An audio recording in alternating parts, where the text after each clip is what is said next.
जय हिंद, राम राम, सत श्री अकाल। मैं आपका अपना दोस्त धर्मेंद्र कुमावत। तो एक दिन एक चुनौतीपूर्ण प्रश्न यहां पर अपन डिस्कस कर रहे हैं उस सीरीज को, जिसे क्वेश्चन विद कॉन्सेप्ट सीरीज भी अपन कह रहे हैं, क्योंकि अब तक अपन ने सारी थ्योरी पहले से ही पढ़ ली है। अब क्या कर रहे हैं अपन, जो क्वेश्चन है पहले उसको देख रहे हैं, उससे रिलेटेड जो कॉन्सेप्ट है, उससे रिलेटेड जो थ्योरी है वो यहां पर डिस्कस की जा रही है।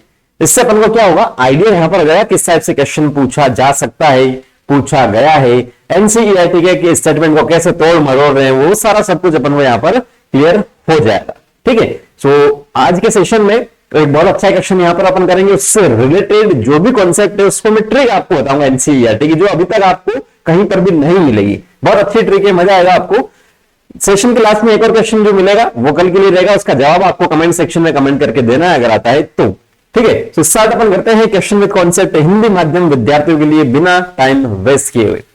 और ये रहा क्वेश्चन, हार्मोन क्रिया की स्वीकृत अवधारणा के अनुसार यदि रिसेप्टर अणुओं को लक्ष्य अंगों से हटा दिया जाता है तब लक्ष्य अंग होगा। ऑप्शन ए लिखा है हार्मोन पर प्रतिक्रिया करना जारी रखे लेकिन विपरीत तरीके से।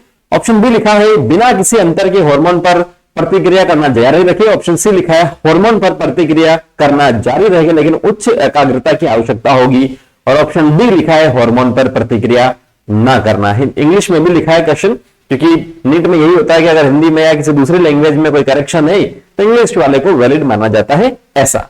तो अब ये जो क्वेश्चन है आपको दिखने में इजी लग रहा है, लेकिन और इजी लगेगा जब मैं आपको एक ट्रिक बता दूंगा हार्मोन को याद रखने की यहां से। ठीक है, तो सबसे फर्स्ट अपन बात करते हैं, ये हार्मोन की बात कर रहा है, हार्मोन क्रिया की जो एक्सेप्टेड अवधारणा है, जो अपन ने स्वीकृत की है, अगर वहां पर हटा दिया जाए रिसेप्टर अणुओं को, मतलब उसमें कहीं ना कहीं क्या रहे, जो ग्राही अणु है वो तो यहां पर आ ही रहे हैं।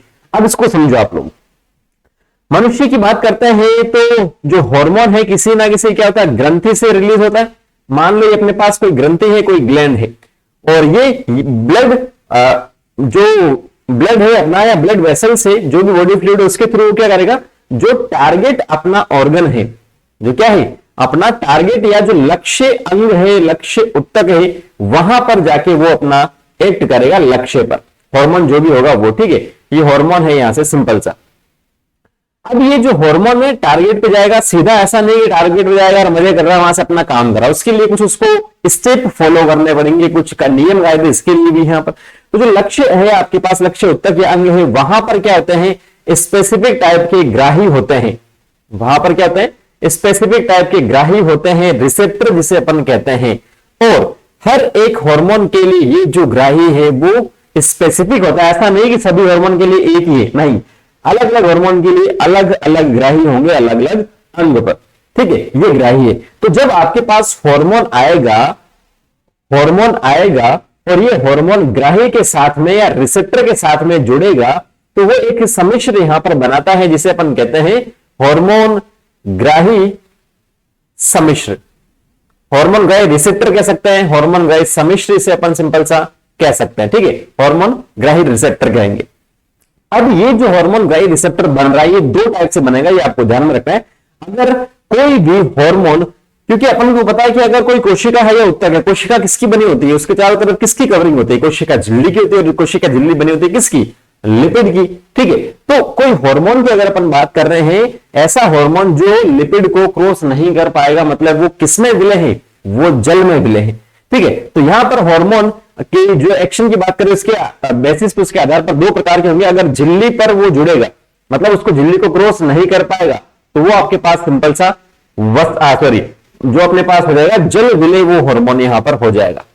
क्यों? क्योंकि ये लिपिड वाली जो झिल्ली है उसको ये क्रॉस नहीं कर पा रहा। दूसरा, वो आपके पास दूसरा हार्मोन की बात करेंगे तो अगर वो इस झिल्ली को क्रॉस करके अंदर की ओर आ रहा है, और अंदर आपके पास क्या होता है, न्यूक्लियस होता है, केंद्रक होता है, और अंदर की ओर आने का मतलब क्या है, वो किसमें विलय हुआ, वो जो लिपिड है उसके अंदर आसानी से विलयशील होगा। आदि बात समझ में, आसानी से विलयशील होगा। तो दो प्रकार के हार्मोन यहां पर बात कर रहे हैं, एक तो जो झिल्ली से आबद्ध होगा, वहां पर रिसेप्टर बनाएगा, और दूसरा क्या होगा, झिल्ली को क्रॉस करके अंदर चला जाएगा। मोस्टली केंद्रक वाले ही होते हैं जो केंद्रक पर जाएंगे, वहां पर जुड़ करके जो केंद्रक हार्मोन जो ग्राही है वो यहां पर बना लेंगे।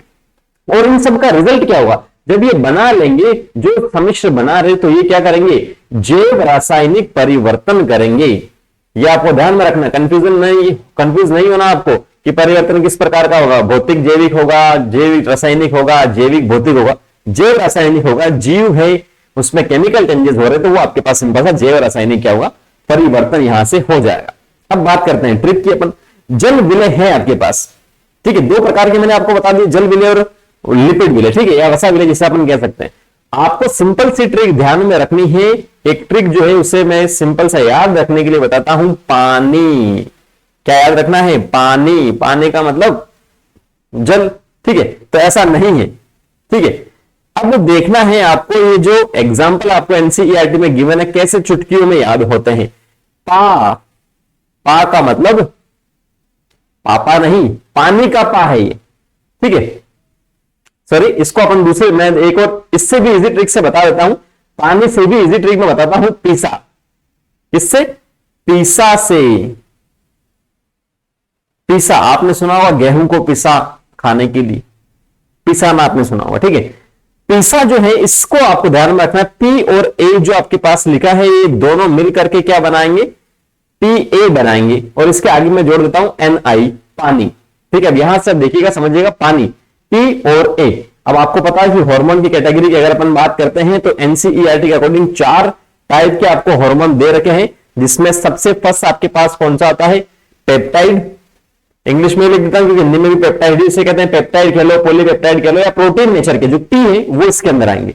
उसके बाद में दूसरा अपने पास आता है आयोडीन वाले, फिर उसके बाद में आता है स्टीरोइड, और सबसे लास्ट में आता है अमीनो एसिड के जो डेरिवेटिव है वो यहां पर, ठीक है। तो 4 कैटेगरी में बांट रखा है किसको, हार्मोन को। तो आप देखेंगे पेप्टाइड, आयोडो, स्टीरोइड और अमीनो, तो ये पेप्टाइड हो गया अपना पी से, आई का मतलब आयोडो, एस का मतलब स्टीरोइड और ए का मतलब अमीनो।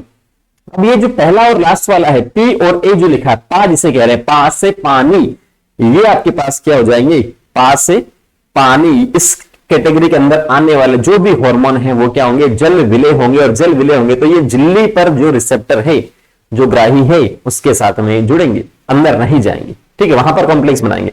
और बचा क्या, इज, IS जो लिखा है, ठीक है, वो आपके पास क्या है, लिपिड विलय आपके पास सिंपल सा हो जाएगा। मतलब ये अंदर चले जाएंगे कोशिका के, और जो भी केंद्रक है वहां पर अपना क्या करेंगे, ये सिंपल सा सम्मिश्र बनाएंगे और अपना एक्शन करेंगे।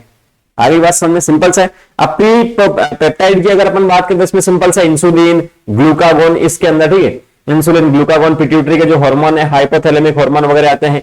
देन उसके बाद अमीनो एसिड में आपके पास एपिनेफ्रिन आता है, ठीक है, एपिनेफ्रिन आता है। आयोडो की अगर अपन बात करें तो आयोडो में आपके पास जो थायराइड ग्लैंड वाले जो हार्मोन है वो यहां पर आएंगे। स्टेरॉइड की अगर अपन बात करेंगे तो स्टेरॉइड में कोर्टिसोल, टेस्टोस्टेरोन, एस्ट्राडायोल और प्रोजेस्टेरोन जो है वो इसके अंदर सिंपल सा आएंगे, आपको ध्यान में रखना है। एनसीईआरटी के इमेज की अगर अपन बात करेंगे तो आप आसानी से समझ सकते हैं। ये प्रोटीन हार्मोन आपके पास लिखा है, तो प्रोटीन मैंने अभी आपको क्या बताया, जल विलय है। क्या है, जल विलय, ठीक है। टी मतलब पेप्टाइड, पॉलीपेप्टाइड, जल विलय है। तो ये जो कोशिका झिल्ली है इसको यहां से ये क्या क्रॉस कर पा रहा, नहीं कर पा रहा, तो ये ग्राही यहीं पर, और यहां पर ये क्या कर लेगा, हार्मोन रिसेप्टर कॉम्प्लेक्स बना लेगा। उसके बाद में क्या होगा, जैव रासायनिक परिवर्तन होगा और अंडाशय की वृद्धि हो जाएगी, ठीक है। दूसरे की बात करेंगे तो आपके पास ये दूसरा चित्र लिखा है, जिसमें आपके पास जो हार्मोन है वो क्या कर रहा है, कोशिका के अंदर जा रहा है। मतलब ये लिपिड वाली जो कोशिका झिल्ली है उसमें विलयशील है, तो विलयशील कौन सा होगा, इज यहां पर हो जाएगा। और इसके एक एग्जाम्पल आप देख सकते हैं, जो हार्मोन कॉम्प्लेक्स, हार्मोन ग्राही कॉम्प्लेक्स कहां है, केंद्रक के अंदर ही, केंद्र के, तो केंद्र को चारों तरफ से ऐसा होगा तो बाकी इसके अंदर चला जाएगा। अब अगर इसको मैं यहां से हटा दूं, इस ग्राही को अगर मैं हटा दूं तो क्या हार्मोन अपना काम कर पाएगा? बिल्कुल सही सा जवाब आपका है, नहीं कर पाएगा। आगे बात समझ में, आई होप ये आपको समझ में आ गया। ऑप्शन को अपन देख लेते हैं फटाफट से। क्या लिखा है, पहला ऑप्शन लिखा है कि हार्मोन पर प्रतिक्रिया करना जारी रखेगा, नहीं, बिल्कुल नहीं, तो ये स्टेटमेंट आपका रॉन्ग स्टेटमेंट है। बी लिखा है बिना किसी अंतर के हार्मोन पर प्रतिक्रिया जारी करना रखेगा, बिल्कुल भी नहीं, अंतर क्या छोड़ो। सी लिखा है हार्मोन पर प्रतिक्रिया जारी रखेगा लेकिन उच्च एकाग्रता की आवश्यकता है, बिल्कुल भी नहीं, ऐसा नहीं कि उसको हार्मोन की जो कॉन्सेंट्रेशन है वो बढ़ा दी जाए तो वो काम करेगा, बिल्कुल भी नहीं होगा। और डी लिखा है हार्मोन पर प्रतिक्रिया नहीं करना, जो अपना क्या है, करेक्ट स्टेटमेंट है। आई होप ये आपको ट्रिक पसंद आई है, तो कमेंट सेक्शन में जरूर कमेंट करके मुझे बताइएगा, ठीक है। नेक्स्ट सेशन के लिए जो नेक्स्ट क्वेश्चन है वो इस तरह का रहा कुछ आपके सामने। दिशात्मक चयन निम्न को प्रमुखता देता है, स्क्रीनशॉट ले लीजिएगा, कमेंट सेक्शन में कमेंट करके जवाब बताना, आता है तो आंसर। दिशात्मक जिसे कहते हैं डायरेक्शनल सिलेक्शन। ए लिखा है किसी लक्षण के दोनों चरम बी लिखा है किसी लक्षण का मध्यवर्ती रूप, सी लिखा है पर्यावरणीय अंतर, और डी लिखा है एक चरम रूप अन्य चरम रूप पर और विशेषता के मध्यवर्ती रूपों पर। तो ये आपको 4 ऑप्शन दे रखा है, इंग्लिश में भी लिखा है क्वेश्चन, कोई दिक्कत वाली बात नहीं आनी चाहिए। कौन से टॉपिक से बता देता हूं मैं आपको, विकास से है ये, बाकी आपको बताना है, अगर आता है तो ठीक है, नहीं तो कॉन्सेप्ट क्लियर नहीं है। मिलते हैं नेक्स्ट सेशन में इसके साथ में। Thank you, all the very best.